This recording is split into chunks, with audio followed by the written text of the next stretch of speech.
Coucou tout le monde. OVNI, science et histoire, base extraterrestre, des bases ou installation militaire secrète. Bon, c'est les deux. De toute façon, c'est les deux. Donc, bon, il n'y a rien de. Voilà. Interview de Dr Richard Sauder, spécialiste mondial. Alors, autant commencer tout de suite. De toute façon, je vais vous lire la base de Dulce, hein, la base des cauchemars, et l'Europe des bases plus anciennes, hein, avec plein de photos, tout ça à la fin. Bon, de toute façon, vous allez reconnaître Phil Schneider, tout ça. Donc j'essaie de trouver le maximum de trucs. Hein. D'ailleurs, petite parler avec ce livre-là, Elena Danna en parle dans ce livre. C'est énorme. Il y a des centaines de bases, bien plus que dans ce magazine que ce qu'on dit. Même beaucoup, énorme. Au-dessus et sous terre, c'est monstrueux. Hein, des liens entre les militaires et les extraterrestres, donc ça n'arrête pas. Puis les abductions, les gens, enfin les gens qu'on ne retrouve pas. Donc là, c'est énorme. Dans ce livre-là, elle en parle aussi. Hein, sur 5-6 pages, il y a même les adresses et tout hein, dedans, où ça se situe exactement, hein, enfin presque. Il y a même une adresse, ça se situe entre deux immeubles, je sais plus, bon bref. C'est énorme. Et c'est dans ce livre-là. Voilà. Ça y est, je ne peux pas tout balancer comme ça, parce que là, c'est... Bon, c'est pour ça que j'ai mis cette vidéo-là, j'avais mis sur Odyssée. Après, si vous me le demandez, vous me le demandez, j'en mettrai le lien en dessous de YouTube, hein, mais bon. Je peux, mais je ne mettrai pas là comme ça sur YouTube directement. Enfin, je pense pas. Alors,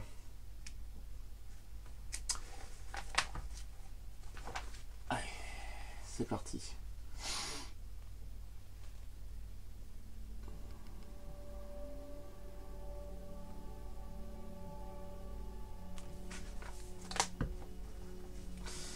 Alors, lui, c'est... Alors, des bases souterraines, secrets militaires ou véritable implantation extraterrestre. C'est les deux.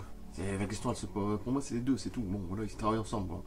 Les bases souterraines seraient stratégiquement distribuées au sein de notre planète. Il semble logique que les armées et différents pays aient construit de tels complexes souterrains, surtout lors de la guerre froide, de la crainte d'un hiver nucléaire. Beaucoup de fantasmes alimentent les forums traitant de ce sujet. Mais c'est pas un fantasme, bon, c'est sûr et certain. Déjà, base de Zeus, elle est réelle. Donc déjà, il y a déjà un gros truc. Et si c'est un sujet passionne plus que les autres, c'est bien celui de la possibilité de l'existence de bases aliens sur notre Terre, qu'elles aient été cédées par nos gouvernements ou en échange de quoi, ou que des espèces non humaines aient construit de tels complexes dans le secret le plus absolu. De nombreuses questions se posent. Pour y répondre, nous avons accumulé une documentation importante et nous avons pu interviewer en exclusivité le spécialiste mondial de la question, le docteur Richard Sauder. D'ailleurs, je vais vous lire tout de suite des passages très intéressants. Dulce, la base des cauchemars. Bon, j'en mettrai plein de photos à la fin, hein, pas de lien. Celle dont l'on parle le plus est la base américaine de Dulce, même si certains disent qu'il s'agit de désinformation de la part du gouvernement américain. Étant la principale dumb américaine, ou supposait-elle, elle serait localisée dans la ville de Dulce, au Nouveau-Mexique, précisément sous l'aéroport de Denver.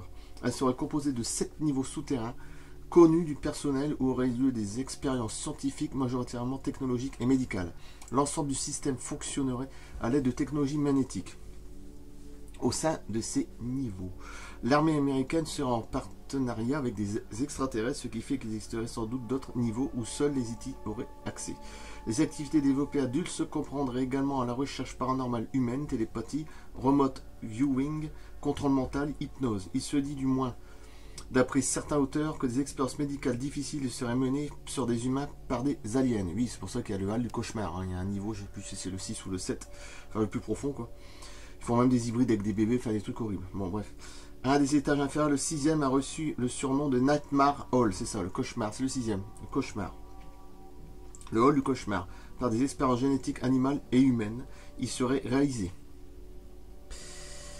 Des informations qui font froid dans le dos et qui nous seraient parvenues par le biais de différents témoignages d'anciens employés. Ceux-ci auraient même réalisé un plan des étages. Je me permets de vous rappeler, amis lecteurs, que ces éléments ne sont basés que sur des témoignages, forcément sujets à caution. Nous sommes donc à mi-chemin, faut pas oublier Phil Schneider quand même, hein, qui en est mort. Hein. Entre vérité, illusion et des informations, même si les USA sont de loin le pays ayant le plus de dumps, je parle toujours de base, ils sont loin d'être les seuls en posséder. Oui, il y en a partout, c'est des centaines et des centaines de bases, c'est ce qu'elle dit Elena Danna. De toute façon, il y a même des adresses et tout dans ce livre-là. C'est un truc de dingue. Ils sont loin d'être les seuls à en posséder. D'ailleurs, les USA ne se limitent pas à celles qui sont présentes sur le territoire, puisqu'on en contrôle d'autres dans le monde, car celle de Pingate en Australie, localisée à côté de la petite ville d'Alice Springs. Il s'agit de la plus importante des 3 bases appartenant aux USA dans ce pays. Ce qui est vraiment étrange, c'est que le gouvernement australien n'a aucune idée de ce qui se passe, en vertu des accords passés avec l'oncle Sam. Voilà l'image de l'oncle Sam, à peu près, avec son chapeau et tout. Il faut dire que la base est entièrement financée et gérée par les États-Unis. Il s'agissait à son lancement d'une infrastructure de recherche spécialisée dans des problématiques de technologie de défense spatiale. Maintenant, nous savons qu'il s'agit en fait d'une base dont l'objectif premier est l'étude des moyens de propulsion électromagnétique. Pingate a la réputation d'avoir le trou de forage le plus grand d'Australie. Il atteindrait environ 8 km. Il ne faut pas demander les horreurs qu'il peut y avoir dedans. Enfin, j'essaie d'imaginer. Ou des reptiliens qui vivraient là-dedans. Bon, bref. Alors, après, je vous passe à l'Europe des bases plus anciennes. Il est maintenant temps de réfléchir à celles qui peuvent exister en Europe et dans le reste du monde. Vous avez sans doute tous entendu parler de l'incident ayant impliqué des ovnis dans la forêt de Rendlesham en Grande-Bretagne au début des années 80. Je vous mettrai tous les liens à la fin, vous inquiétez pas, des photos, tout ça, moi je vais essayer le maximum. Cependant, je ne suis pas certain que beaucoup d'entre vous aient entendu parler de sa base souterraine. Et oui, et moi j'avais complètement zappé ça. Et oui, on parle toujours de l'histoire là, de l'OVNI dans la forêt de Rendlesham en 1980 en Grande-Bretagne, on parle jamais de la base souterraine. Elle serait particulièrement grande, alors de la base de Woodbridge à celle de Bentwaters. Elle hébergerait essentiellement des projets technologiques à des années-lumière des technologies actuelles. Différents témoignages vont d'ailleurs dans ce sens. Un ingénieur, en installant une connexion Internet sur un terrain ensuite racheté par le gouvernement, serait tombé sur des câbles dont la technologie dépassait ce qui est aujourd'hui disponible. Une autre personne ayant trouvé des trappes dotées chacune d'une longue échelle s'enfonçant dans la pénombre. La personne en informa les autorités qui lui auraient pour dire qu'il s'agissait d'un système de drainage. Et n'y crut pas vraiment, cela était très bien, trop élaboré et bien trop profond pour cela. Comme vous l'imaginez, il existe également des suppositions des bases militaires souterraines en France. De toute façon, il y en a. Je pense que vers le bas de la France, là où il habite André, je pense qu'il y en a 2-3. À peu près, ou 3-4, je sais plus, on va dire 5 maximum. Partout en Europe. C'est bien qu'il le dit, c'est partout en Europe. C'est ce qui reprend ce livre-là de Nadanand. C'est des centaines de bases partout dans le monde. Voilà. Sous la Terre et sur la Terre. C'est partout. Voilà. Il y en a qui s'imaginent toujours base de Dulce. Voilà, point barre. C'est tout ce qu'il y a. Pingate, Australie. Non. Non, c'est partout. C'est des centaines. Ah oui, c'est ça qui est très grave. Il ne crut pas vraiment que ça n'ait été bien élaboré et bien trop profond pour cela, comme vous l'imaginerez. Il existe également des suppositions de bases militaires souterraines en France, comme partout en Europe. Elles n'ont cependant pas la même origine que celles précédemment abordées. La grande majorité des bases françaises auraient été construites entre le début de la première guerre mondiale et la fin de la seconde. Quelques-unes plus récentes auraient vu le jour, façon de parler bien sûr. Durant la guerre froide, la très grande majorité n'est apparemment plus en activité aujourd'hui, ce qui signifierait que certaines bases le sont toujours. Il convient alors de déterminer les activités qui y sont pratiquées, mais cela est une autre histoire et je ne dispose à ce jour d'aucun document ou témoignage pouvant laisser supposer un début de piste. Si vous voulez en savoir plus, je vous mettrai peut-être les liens à la fin comme des adresses, qu'est-ce qu'elle dit, je vous donnerai au moins 2 pages complètes. Je vais essayer. À croire que les militaires français sont beaucoup plus discrets, y compris en retraite, que leurs homologues américains. Je ne peux donc que m'appuyer sur les sables mouvants des rumeurs. Comme précisé précédemment, cet élément sont à prendre avec beaucoup de précaution, tant c'est beaucoup plus accessible sur les bases souterraines. Beaucoup plus, 10 fois plus. 10 fois plus que ce magazine, ça peut être sûr. Il est difficile de savoir s'il s'agit d'illusions, des informations, ou plus rare encore de la vérité. Je taperai dans le dernier, vérité. Alors ils sont pas tous comme ça aussi. Oui, certes, mais bon, quand tu sais qu'on en a des centaines, 200, 300, c'est pas combien. Une des rumeurs ayant le poids serait liée à la présence d'un réseau de tunnels et de bases dans les Alpes. Alors écoutez bien, c'est très intéressant dans les Alpes, parce qu'on va parler des petits gris, des reptiliens. Tant au niveau de la partie suisse que française, les activités présentes seraient potentiellement militaires, mais également extraterrestres. Pour conclure que la présence de dumps, de bases en France, il reste des témoignages concernant une base française au cœur des Pyrénées. Pour celui qui habite des Pyrénées, il faudrait peut-être qu'il fasse un petit tour, je sais pas. Mais aussi sous le très médiatique Mont Bugarache. Bon, ça a été connu ici, mais on a ridiculisé le sujet. C'est passé à la télé, je sais plus comment il s'appelait. Ils ont fait voir quelqu'un déjà du Rif, je sais plus comment, bon bref, un truc qui avait.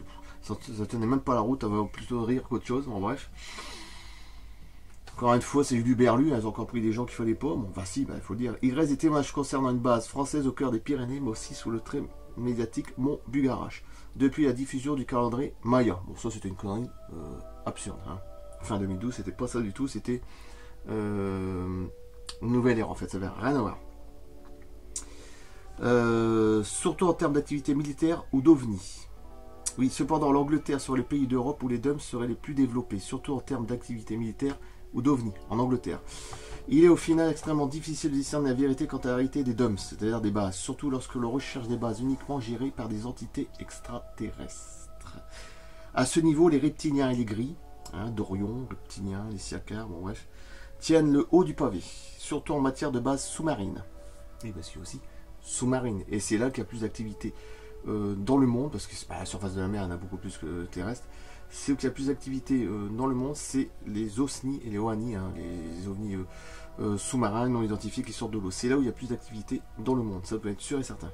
C'est pas sur Terre ou sur Terre, ceux qui viennent de loin, c'est au-dessus de la mer et sous la mer. C'est là qu'il y en a plus. Bon, ça, pour moi, j'en suis sûr.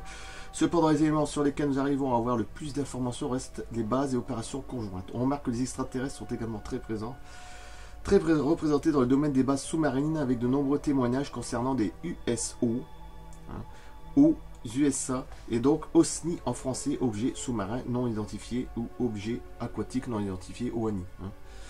Il y aurait ainsi une potentielle existence de bases sous-marines E.T. proche de côtes californiennes. L'Antarctique fait également beaucoup parler de lui à ce niveau, et si l'envie vous prend de recherche des entrées des bases souterraines et sous-marines, Google Earth peut être un réel allié avec, dans votre quête à vos claviers. Bon. Au moins à la fin je vous balancer plein de choses avec quelques petites quand même informations aussi là. Et oui, je vais rajouter ça quand même. Vous allez voir, il y a des adresses et tout. Bon, moi je mettrai à la fin ça, évidemment. Je vais essayer de quand même être assez. Ça va pas être comique à mettre, mais bon. Dus la base des cauchemars, plus l'Europe des bases plus anciennes. Voilà, base extraterrestre ou installation militaire secrète. Interview du docteur Richard Soder, spécialiste mondial, et je coupe. Alors je ferai peut-être une autre vidéo sur ça. J'ai vu qu'il y avait aussi Hitler, était-il protégé par les extraterrestres? Bon, je vais voir. On voit ici, je sais pas. Je vais voir. Je ferai peut-être encore une vidéo ou deux dessus. Donc je coupe là. Merci et à bientôt. A plus.